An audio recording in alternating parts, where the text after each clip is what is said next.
नमस्कार, किसान समाचार में आपका स्वागत है। मैं हूं साइमा खान। सबसे पहले नजर डाल लेते हैं हेडलाइंस पर। देश में किसानों को कम ब्याज पर या कुछ राज्यों में 0% ब्याज पर किसान क्रेडिट कार्ड के माध्यम से दिया जा रहा है ऋण। केंद्रीय पशुपालन मंत्री पुरुषोत्तम रुपाला ने लोकसभा में दी जानकारी। उधर राज्य मंत्री संजीव बालियान ने जानवरों में फैली बीमारी पर कहा कि राजस्थान और गुजरात में भेजी गई है डॉक्टरों की टीम। टीकाकरण का काम तेज गति से जारी।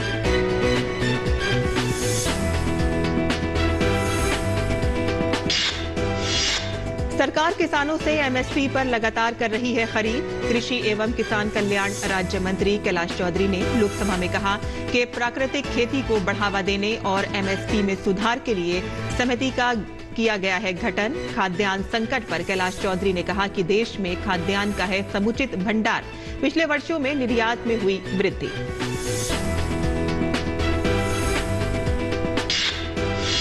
नगर वन योजना की पायलट स्कीम में 2020-21 से 2024-25 की अवधि के दौरान देश में 400 नगर वैन और 200 नगर वाटिका विकसित करने की परिकल्पना। योजना की कुल अनुमानित लागत 895 करोड़ रुपए। पर्यावरण, वन एवं जलवायु परिवर्तन राज्य मंत्री अश्विनी कुमार चौबे ने लोकसभा में एक प्रश्न के लिखित उत्तर में दी जानकारी। जम्मू कश्मीर के रंजीत सागर जलाशय में मत्स्य विभाग ने वार्षिक बीज भंडारण कार्यक्रम का किया आयोजन। मछली बायोमास की उचित देखभाल करना वार्षिक बीज भंडारण कार्यक्रम का उद्देश्य। मत्स्य पालन के विकास के लिए विभाग ने बीज उत्पादक खेती, मछली पालन इकाइयों और मछली उत्पादन सुविधाओं के आकार में की वृद्धि।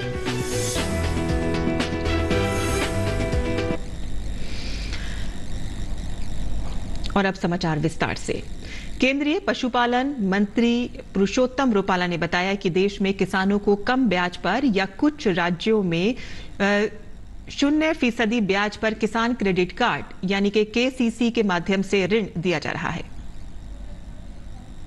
जो केसीसी का जो मकसद है वो किसानों को इंस्टीट्यूशनल क्रेडिट मिले, इसी के आधार पर और इसी भावना के साथ इनको भी एक्सटेंड करने का निर्णय प्रधानमंत्री जी ने लिया और इसी के चलते अब 1,60,000 तक की केसीसी बिना कोलेटरल फिशरमैन को और एनिमल हस्बेंड्री के किसानों को दिया जाएगा। उसमें बेनिफिट ये है कि जो किसान प्रॉम्प्ट रीपेमेंट कर देगा तो उसमें इंटरेस्ट सबवेंशन भारत सरकार की ओर से देने का बेनिफिट उसके साथ शामिल है, वो केसीसी में है। और कई राज्य सरकारों ने और भी 4% घोषित करके रखा है, तो कई राज्यों में 0% से भी किसानों को ऋण मिल रहा है। और इसी तरह से फिशरमैनों को और एनिमल हस्बेंड्री के लोगों को बिना जमीन से भी, बिना कोलेटरल से भी ये लोन उपलब्ध कराने का निर्णय प्रधानमंत्री जी ने इन लोगों के हित में लिया। उधर लोकसभा में राष्ट्रीय पशुधन मिशन के एक सवाल पर राजस्थान और गुजरात में जानवरों में फैली बीमारी पर केंद्रीय पशुपालन राज्य मंत्री संजीव बालियान ने जवाब देते हुए कहा कि दोनों राज्यों में डॉक्टरों की टीम भेजी गई है और वैक्सीनेशन हो रहा है। ये गेट फाउंडेशन के साथ एक प्रोग्राम चल रहा है, पायलट प्रोजेक्ट के तौर पर उत्तराखंड में भारत सरकार के द्वारा शुरू किया गया है, हेल्थ मिनिस्ट्री और एनिमल हस्बेंड्री मिनिस्ट्री के सहयोग के साथ। और जो इनका लंपी स्किन के बारे में सवाल है, ये गुजरात और राजस्थान में बीमारी इस समय फैली हुई है और हमारी टीम आज राजस्थान में है। पहले पिछले हफ्ते भी टीम गई थी, आज भी आई है। भोपाल में हमारी एक लेबोरेटरी है और सेंट्रल गवर्नमेंट की टीम इस समय राजस्थान में है। राजस्थान सरकार की तरफ से एस्केड में हम मदद करते हैं। 60% भारत सरकार देगी, 40% प्रदेश सरकार। अगर वैक्सीनेशन की शुरुआत की जाती है तो गोट पॉक्स वैक्सीन इस का वैक्सीनेशन होगा इसमें, लेकिन अभी तक प्रदेश सरकार की तरफ से कोई प्रपोजल आज तक नहीं आया है। हम लगातार टच में हैं, जैसे ही प्रपोजल आएगा भारत सरकार की तरफ से धन उपलब्ध कराया जाएगा और वैक्सीनेशन इसमें किया जाएगा। वहीं कृषि और किसान कल्याण राज्य मंत्री कैलाश चौधरी ने लोकसभा में एक सवाल का जवाब देते हुए कहा कि एमएसपी पर लगातार खरीद हो रही है, लेकिन एमएसपी पर एक समिति का गठन भी किया गया है जो प्राकृतिक खेती को बढ़ावा देने और एमएसपी में सुधारों पर रिपोर्ट देगी। एमएसपी भारत सरकार ने जैसा कि लागत से 1.5 गुना करने का निर्णय लिया था और उसके बाद में लगातार किसानों की एमएसपी पर खरीद हो रही है। और निश्चित रूप से प्रतिवर्ष एमएसपी की खरीद है वो बढ़ती जा रही है। और रही बात इन्होंने जो विषय रखा है कि एमएसपी की जो आगे के विषय को लेकर और जिस तरह से उसके लिए एक कमेटी का गठन किया गया है जिसमें राज्य सरकार के अधिकारी हैं, केंद्र सरकार के भी अधिकारी हैं और एग्रीकल्चर के एक्सपर्टीज भी हैं और इसके साथ ही किसान प्रतिनिधि भी इसके अंदर शामिल है और वो आने वाले समय के अंदर एमएसपी के अंदर किस तरह से सुधार हो और इसके साथ ही प्राकृतिक खेती और इंटीग्रेटेड फार्मिंग को लेकर और किस तरह से फसल विविधीकरण के ऊपर जाकर हम इन विषयों के ऊपर ये कमेटी निर्णय करेगी। तो और केंद्रीय कृषि एवं किसान कल्याण राज्य मंत्री ने खाद्यान्न संकट पर एक सवाल का जवाब देते हुए कहा कि देश में खाद्यान्न का समुचित भंडार है और पिछले वर्षों में निर्यात भी बढ़ा है। उन्होंने कहा कि तिलहन और दलहन के मोर्चे पर भी हम जल्द ही आत्मनिर्भर बनेंगे।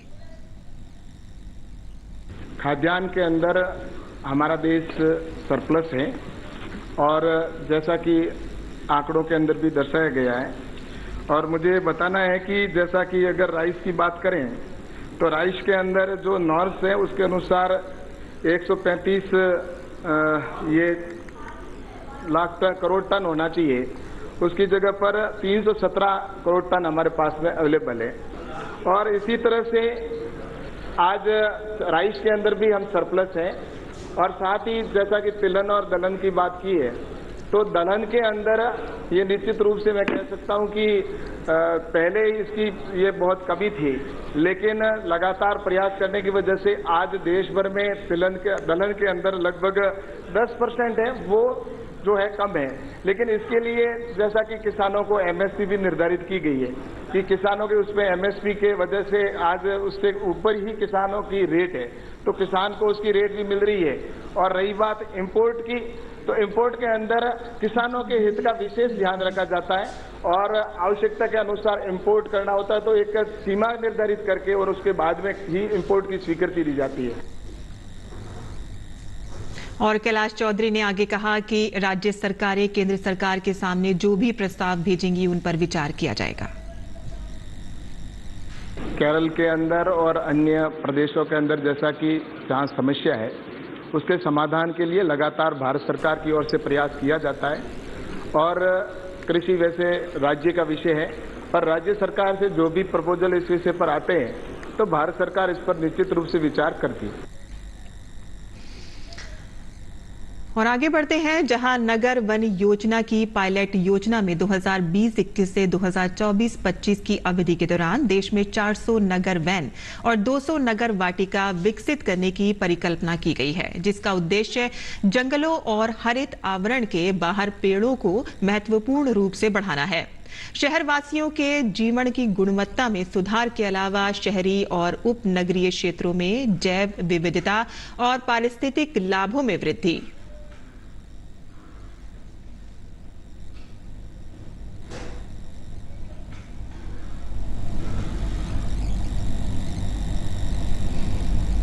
और शहरवासियों के जीवन की गुणवत्ता में सुधार लाना इसका उद्देश्य है।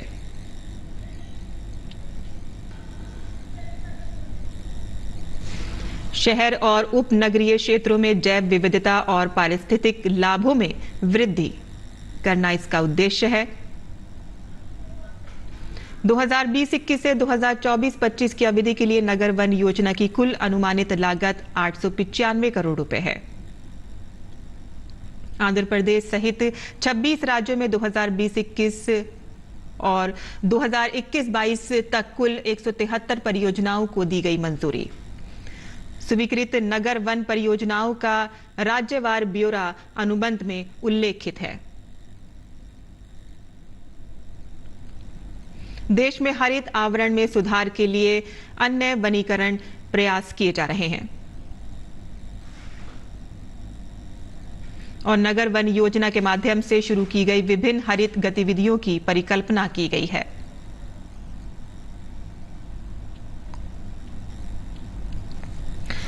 और इसके बाद आगे बढ़ते हैं, जहां आपको बता दें कि जम्मू कश्मीर के रंजीत सागर जलाशय में मत्स्य विभाग ने वार्षिक बीज भंडारण कार्यक्रम का आयोजन किया है। और इस अवसर पर जम्मू कश्मीर सरकार के मत्स्य पालन विभाग के निदेशक इरशाद अहमद शाह ने कहा है कि प्राकृतिक जल संसाधनों के संरक्षण का सबसे अच्छा तरीका मछली के बीज की गुणवत्ता और रोग प्रतिरोधी किस्म के साथ भंडारण करना है। उन्होंने कहा कि विभाग अवैध मछली पकड़ने को रोकने के लिए निगरानी और वार्ड के अलावा मछली के बीज के साथ वृद्धि के माध्यम से संरक्षण उपायों को अपना रहा है।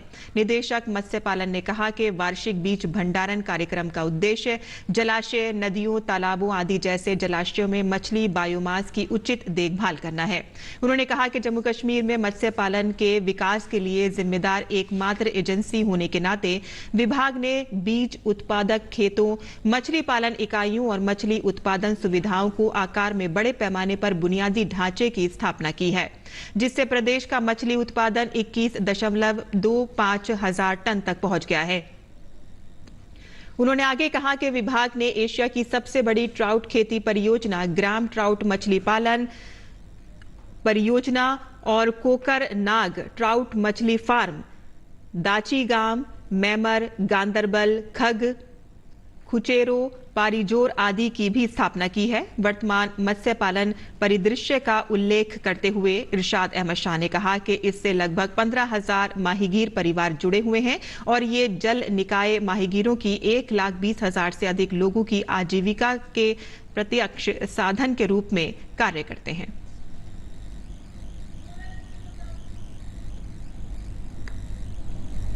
इनाग्रेशन थी हमारी सीड स्टार्टिंग की रंजीत सागर में।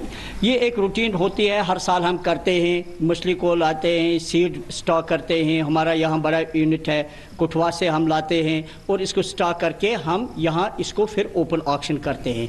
उस ओपन ऑक्शन के ज़रिए हमारा रेवेन्यू आता है और रेवेन्यू वो गवर्नमेंट एक्सचेकर में जाता है। अब हमने ये देखना है कि बढ़ावा कितना, क्योंकि इससे हमें ये फ़ायदा आता है कि लोगों में बहुत ज़्यादा अवेयरनेस होती है। जैसे आपको भी पता है हम सबको कि प्राइम मिनिस्टर्स मत्स्य संपदा योजना में हम प्राइवेट सेक्टर में फिशरीज को बहुत बढ़ावा दे रहा है और एक इंडस्ट्री की रूप इख्तियार कर रहा है। हमें रेवेन्यू आया था पिछले साल 1 करोड़ 20 लाख, उससे दुगना 1.5 गुना ज़्यादा आएगा, हमें कुछ इंक्रीज हो जाएगा।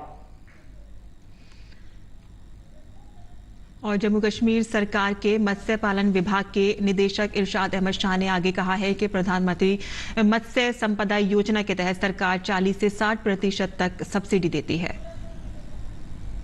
केंद्रीय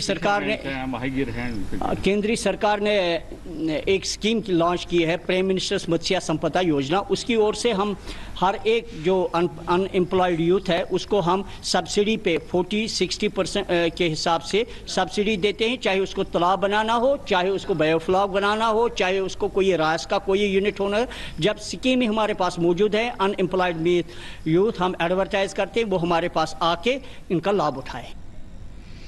मध्य प्रदेश के किसान अब गिरदावरी में भी आत्मनिर्भर हो जाएंगे। मेरी गिरदावरी मेरा अधिकार में किसान अपनी फसल की जानकारी MP किसान ऐप के माध्यम से दर्ज कर सकेंगे।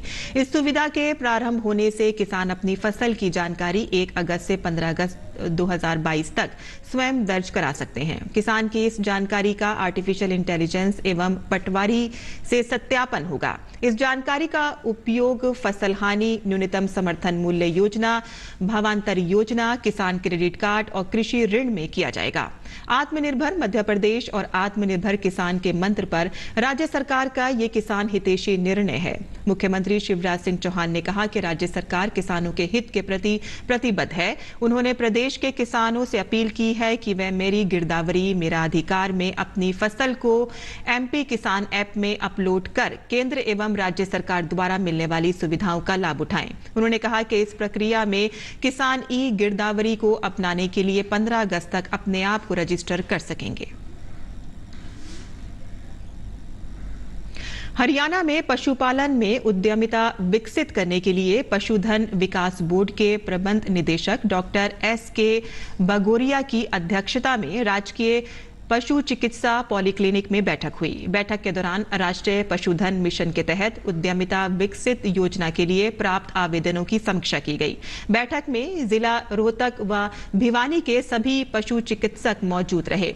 पशु चिकित्सकों को NLM उद्यमिता विकास कार्यक्रम के बारे में जागरूक किया गया ताकि वह पशुपालक किसानों को इस योजना का लाभ उठाने के लिए चिन्हित करके प्रेरित करें। इस अवसर पर विभाग के MD डॉक्टर SK बागोरिया ने पशुपालकों को राष्ट्रीय पशुधन मिशन के तहत पशुधन विकास बोर्ड द्वारा किसानों एवं पशुपालकों की आय व रोजगार बढ़ाने के लिए चलाई जा रही विभिन्न स्कीमों के बारे में विस्तार से बताया। पशुपालन विभाग ने भेड़ बकरी सुअर पालन पर करोड़ों रुपए की लागत से शुरू होने वाले प्रोजेक्ट पर 50% की सब्सिडी देकर लोगों को सुनहरा अवसर प्रदान किया है। इसके अलावा इन प्रोजेक्ट पर होने वाले खर्च को व्यक्ति स्वयं या बैंक से ऋण के माध्यम से भी कर सकता है। कृषि एवं पशुपालन मंत्री द्वारा किसानों के साथ साथ पशुपालकों की आमदनी बढ़ाने के लिए नई नई योजनाएं लागू की जा रही हैं। इनमें पशुपालन को विशेष तौर पर बढ़ावा दिया जा रहा है। अब लाखों रुपए से शुरू होने वाले पशुपालन के बड़े व्यवसाय पर 50% तक की सब्सिडी प्रदान की गई है, जो कि पशुपालकों के लिए सुनहरा मौका है। विभाग के अनुसार इन व्यवसायों को शुरू कर लोग लाखों रुपए की आमदनी कर सकते हैं। पेरेंट हब या फार्म ये ऐसी मुर्गियों का फार्म है जिसमें वो मुर्गियां होंगी जिनके अंडों से चूजे तैयार होंगे, यानी कि मुर्गियों का प्रजनन बढ़ेगा। इसमें कम से कम 1000 मुर्गियां रखी जाएंगी। इस प्रोजेक्ट पर 50 लाख रुपए खर्च होंगे, जिस पर 25% सब्सिडी का प्रावधान है। और आइए अब देखते हैं कि देश भर की मंडियों का क्या भाव है।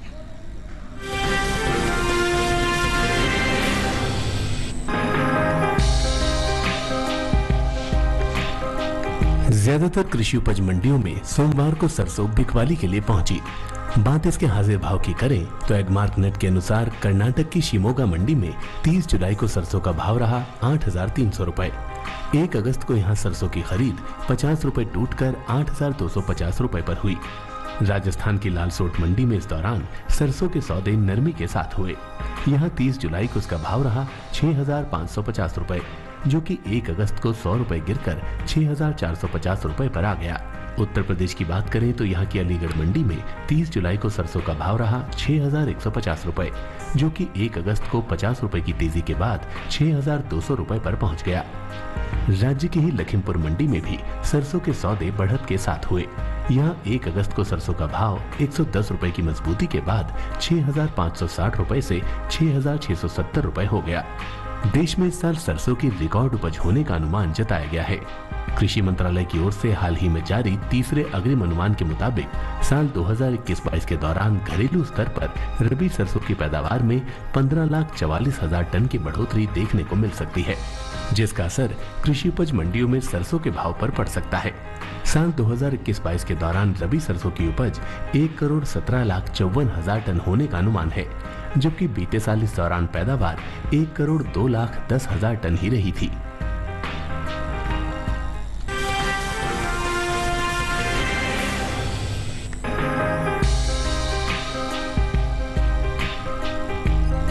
सोमवार को ज्यादातर मंडियों में चने के सौदों में घटत बढ़त देखने को मिली। वहीं कुछ मंडियों में स्थिर भाव पर बिका चना। वहीं बात इसके हाजिर भाव की करें तो एगमार्क नेट के अनुसार गुजरात की मंगरोल मंडी में 30 जुलाई को चने का भाव रहा 4,475 रुपए, जो कि 1 अगस्त को 25 रुपए गिरकर 4,450 रुपए हो गया। वहीं कर्नाटक की शिमोगा मंडी में इस दौरान चने की खरीद स्थिर भाव पर हुई। यहाँ 30 जुलाई को उसका भाव रहा 6,150 रुपए, जो कि 1 अगस्त को बिना किसी बदलाव के 6,150 रुपए पर टिका रहा। राजस्थान की विजयनगर मंडी में भी स्थिर भाव का सिलसिला जारी रहा। यहाँ दोनों दिन यानी 30 जुलाई और 1 अगस्त को चना बिना किसी फेरबदल के 4,400 रुपए पर बिका। महाराष्ट्र की मुंबई मंडी में सोमवार को चने की खरीद फरोख्त 5,500 रुपए पर हुई। उत्तर प्रदेश की तरफ रुख करें तो यहाँ की सहारनपुर मंडी में 30 जुलाई को चने का भाव रहा 5,660 रुपए, जो कि 1 अगस्त को 580 रुपए की भारी बढ़त के बाद 6,240 रुपए के स्तर पर पहुंच गया।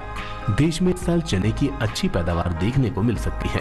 घरेलू स्तर पर रबी चने की उपज में 20 लाख टन की बढ़ोतरी हो सकती है। कृषि मंत्रालय की ओर से जारी तीसरे अग्रिम अनुमान के मुताबिक साल 2021-22 के दौरान रबी चने की पैदावार 1,39,00,000 टन के पार जा सकती है, जबकि बीते साल इस दौरान उपज 1,19,10,000 टन ही रही थी। वहीं इस बार कुल दलहन की रिकॉर्ड उपज का अनुमान जताया गया है। कृषि मंत्रालय की ओर से जारी तीसरे अग्रिम अनुमान के मुताबिक साल 2021-22 के दौरान देश में कुल दलहन की पैदावार 2,77,50,000 टन होने का अनुमान है, जबकि बीते साल इस दौरान दलहन की उपज 2,54,60,000 टन रही थी। यानी इस साल दलहन की पैदावार में 22,90,000 टन की बढ़त देखने को मिल सकती है।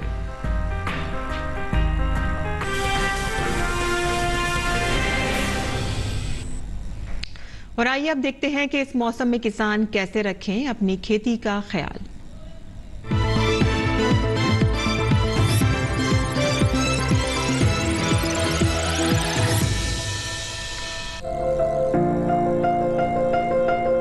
गुजरात के वलसाड़ में गन्ने में अगर सफेद एफिड का प्रकोप दिखे तो नुकसान से बचने के लिए जरूरी कीटनाशकों का इस्तेमाल करें। यहाँ धान के खेतों में 5 से 7 सेंटीमीटर जल स्तर बनाए रखें। धान की फसल में ये समय कैटरपिलर यानी इल्लियों के लिए अनुकूल है। प्रकोप होने पर वैज्ञानिक सलाह से कीटनाशकों का इस्तेमाल करें या फिर नीम के तेल का स्प्रे करें। साथ ही धान के खेतों से खरपतवार को हटा दें। वलसाड़ के किसान बाजरे के खेतों से भी खरपतवार को हटा दें। साथ ही फसल में उर्वरकों और कीटनाशकों का इस्तेमाल करें। बरसात में खरपतवार ज्यादा पनपते हैं, इसीलिए करेला और लौकी के खेतों का भी ख्याल रखें और समय समय पर खरपतवार हटाते रहें। गुजरात के आणंद जिले में किसान मिर्च, टमाटर और बैंगन की रोपाई कर सकते हैं, जिसके लिए अच्छे किस्म के बीजों का ही इस्तेमाल करें और बीजों को उपचारित जरूर कर लें। यहाँ कपास की फसल की निराई की जा सकती है। साथ ही उर्वरकों का इस्तेमाल भी इनमें कर लें। महाराष्ट्र के पुणे और सोलापुर में अरहर के खेतों में खाली जगह को भर लें। यहाँ सोयाबीन, उड़द और मूंग की निराई और गुड़ाई की जा सकती है। यहाँ के किसान गन्ने की बुआई जारी रखें। इस समय भिंडी और टमाटर में फल छेदक देखा जाता है। इससे बचाव के लिए जरूरी कीटनाशकों का छिड़काव करें। महाराष्ट्र के नागपुर में रोपी गई धान के खेतों में पानी के स्तर को 2 से 3 सेंटीमीटर बनाए रखें। साथ ही खरपतवार नाशक दवाओं का इस्तेमाल करें।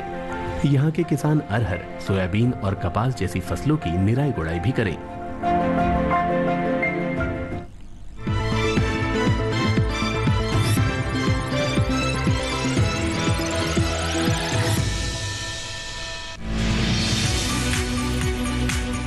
इस समय पालक की बुआई की जा सकती है। पालक को मैदानी और पहाड़ी दोनों क्षेत्रों में बोया जा सकता है। मैदानी इलाकों में सर्दी के मौसम में ये ज्यादा बोई जाती है। वैसे तो इसे किसी भी प्रकार की मिट्टी में बोया जा सकता है, फिर भी दोमट मिट्टी इसके लिए सर्वोत्तम मानी जाती है। अलग अलग राज्यों के लिए अलग अलग किस्में हैं। किसान वैज्ञानिकों से सलाह लेकर बीज का चुनाव कर सकते हैं। अच्छी नमी से बुआई करने पर तुरंत सिंचाई की जरूरत नहीं पड़ती।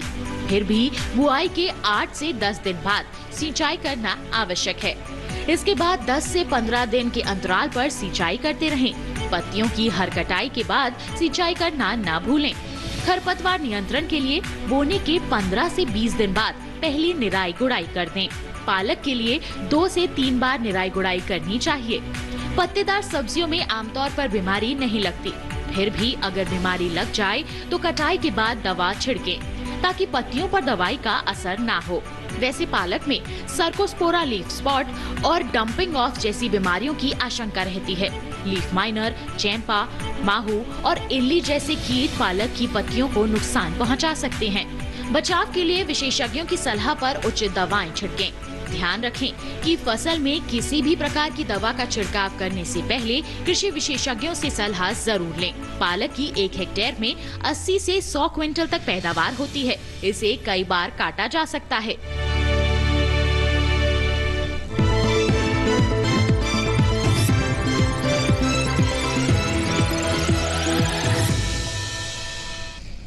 और खेती किसानी से जुड़ी खबरों के बाद आइए अब नजर डाल लेते हैं खास खबरों पर।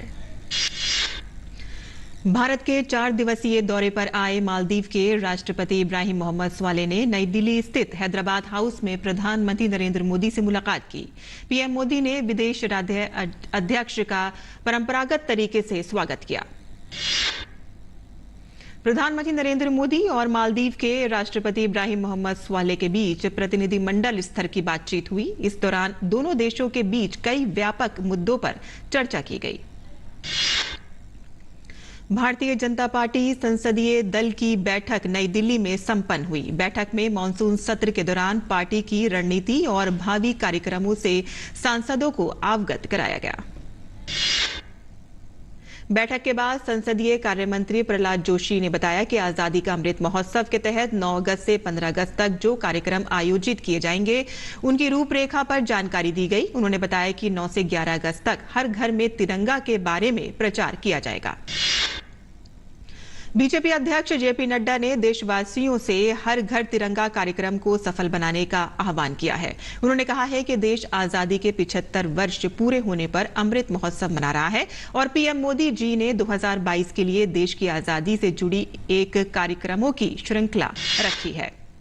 देश आजादी की 75वीं वर्षगांठ का उत्सव आजादी का अमृत महोत्सव के रूप में मना रहा है। ऐसे में प्रधानमंत्री नरेंद्र मोदी ने देशवासियों को हर घर तिरंगा अभियान से जुड़ने को कहा है। इसके लिए 13 से 15 अगस्त के बीच अपने घरों में तिरंगा फहराकर इस आंदोलन का हिस्सा बना जा सकता है। पीएम मोदी ने अपने सभी सोशल मीडिया अकाउंट्स के प्रोफाइल पिक्चर को बदलकर तिरंगा लगाया है। इसमें ट्विटर, इंस्टाग्राम, फेसबुक और लिंक्डइन जैसे सोशल मीडिया प्लेटफॉर्म भी शामिल हैं। केरल में एक और मंकी पॉक्स का मामला सामने आया है। मलप्पुरम में एक 30 वर्षीय आदमी का इलाज चल रहा है और ये 5वां मामला वहां पर सामने आया है।